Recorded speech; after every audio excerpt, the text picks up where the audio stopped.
Chief whip Mohammad Nurul Islam মনি বলেছেন, এবারের budget জনবান্ধব এবং জনগণের জীবন মান উন্নয়নে বড় ভূমিকা রাখবে।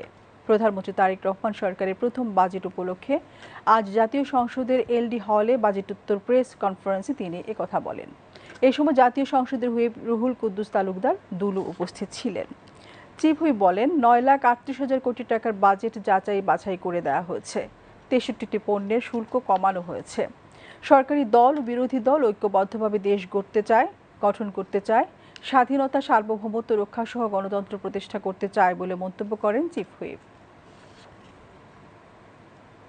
সরকার এবং বিরোধী দল ঐক্যবদ্ধভাবে দেশটাকে দাঁড়া করতে চায়, তার স্বাধীনতাকে অক্ষুণ্ণ রাখতে চায়, তার সার্বভৌমত্বকে সঠিক রাখতে চায়, গণতন্ত্র প্রতিষ্ঠিত করতে চায়।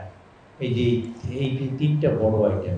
গণতন্ত্র আমরা অনেক কথা বলি, বিরোধী দল থেকে বললো বাজেট মাইনা গরিব মারা বাজেট বিভিন্ন সময় ছিল, এই প্রথমবারের মতন সেই মিছিল নাই, কোনো মহল থেকে নাই। এবং এই প্রথমবারের মতো বাজেট শুরু হওয়ার আগেও দাম বাড়ে নাই, বাজেট পাশ হওয়ার পরেও দাম বাড়ে।